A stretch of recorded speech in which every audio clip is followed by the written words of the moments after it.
Greetings, friends, family, and survivors.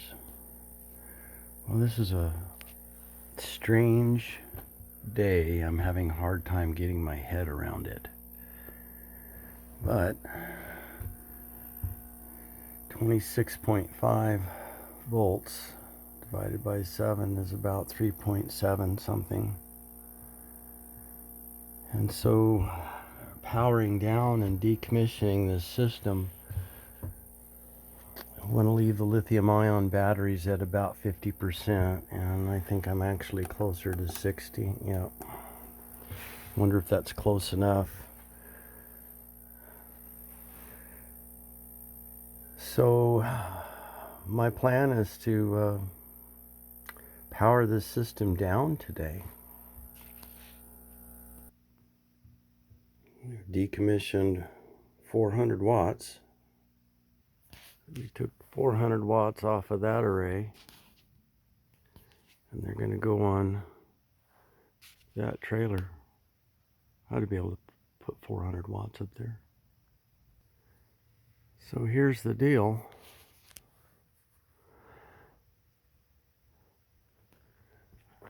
This is so hard. You wouldn't think it'd be so hard. It's weird. All right. This meter sat there.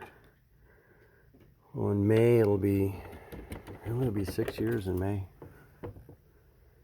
Can that be right? Yeah.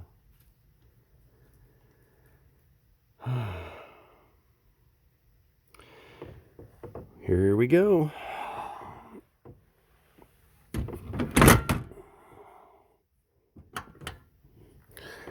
Give it a second for the internet to turn off all the way, and the antenna for the internet to power down. Takes about 10 seconds.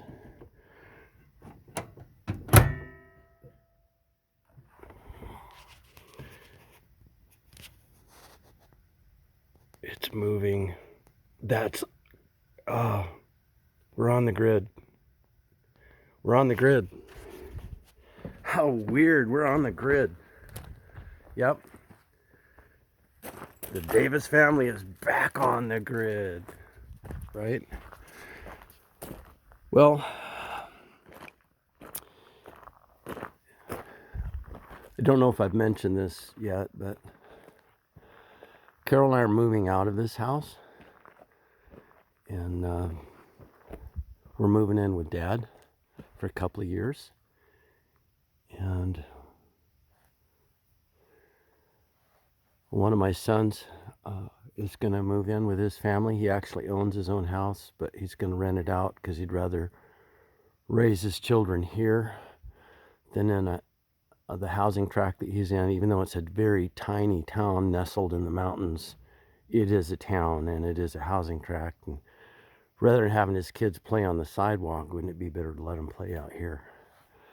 So they're going to move in here, and Carol and I are going to move in and be with Dad for a couple of years while we're hopefully building a house up on the mountain. And that's why we're decommissioning the solar, and we've already moved the wood cook stove out. I brought in an electric water heater back in.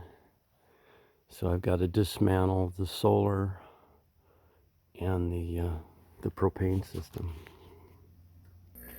So there's no power up here from the house unless the generator's running.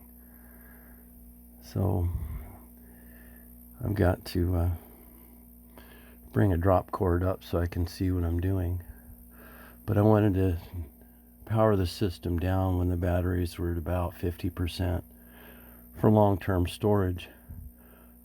So how I plan on doing this for now is powering down the solar charge controllers. So drop those off. Get my glasses on.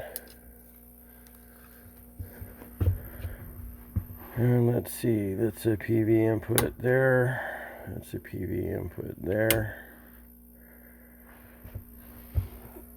This guy is ready to power down that controller. And can power down that one right here.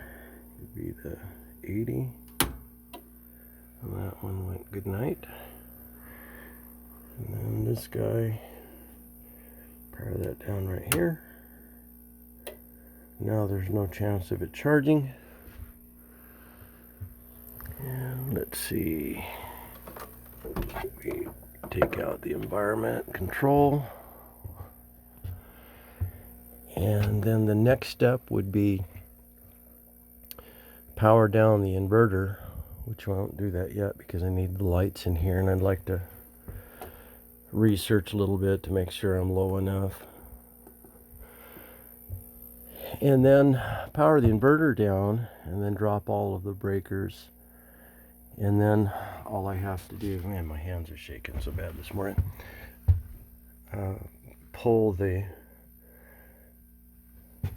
taps on the balance wires,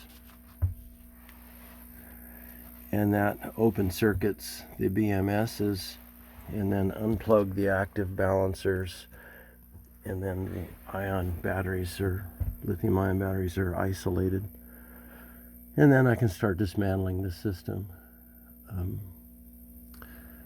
I won't have to do this much right away, but if I'm going to be moving the system and living off grid in another location, then I might as well take the wear and tear off the system right now.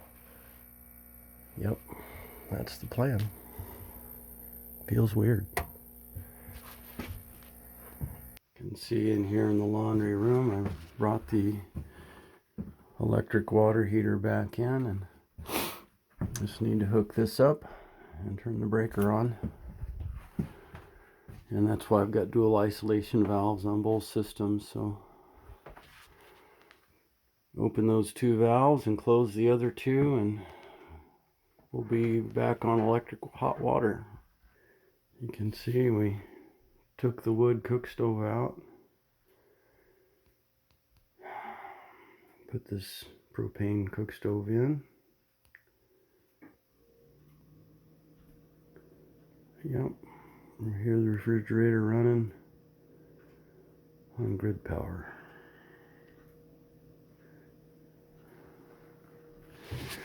I'm not a purist or anything. It's just that we work so hard at truly being off grid, and but you know, things change. Carol and I have been here a long time, and 30 years been here, raised my family here, and it's just a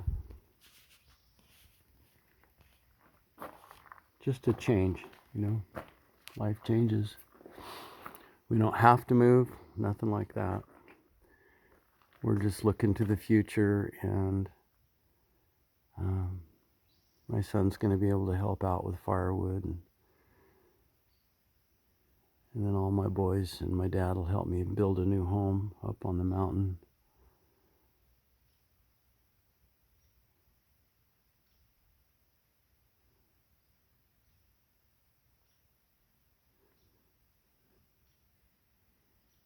Yeah, we're on an adventure. It's going to be a different climate.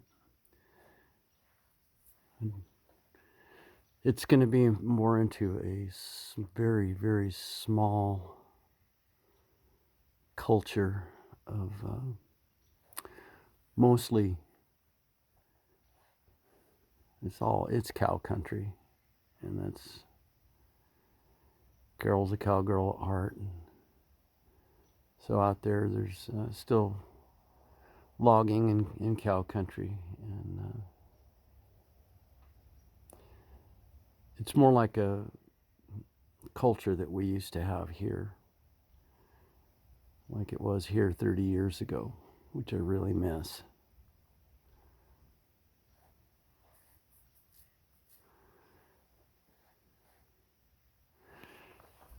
And so when neighbors live so far apart, generally we're pretty nice to each other. You know, the Word of God says your neighbor is there for your safety. when you're trying to put up a barn by yourself, it's hard. Having a barn raising party is typical agrarian culture stuff, and you're kind to your neighbor, you protect your neighbor, you watch out for your neighbor's stuff, even if you don't see eye to eye on everything. He's your neighbor, right? And where we're living now, there's a loss of that sense, and it's because we've got an invasion of people moving here from every different state. And if they moved here to leave it the way it is, I know all of you feel the same way when you have people move in out of state. They begin to change things, and we tend to like things to stay the way they are.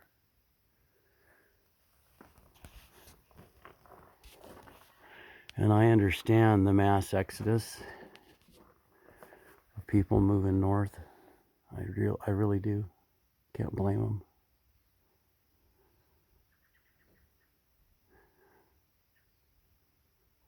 But then they move north, and then they bring in their southern ideas.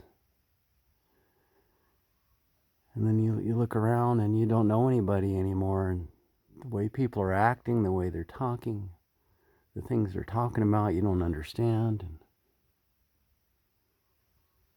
yep. I'm going to miss that old growth tree. I don't know if you can see it, but it's in the center of the screen.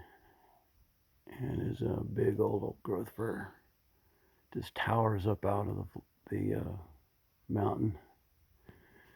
It's probably 6 or 7 foot, the butt, DBH. All right, enough of that. I'll get sentimental. Have a blessed day.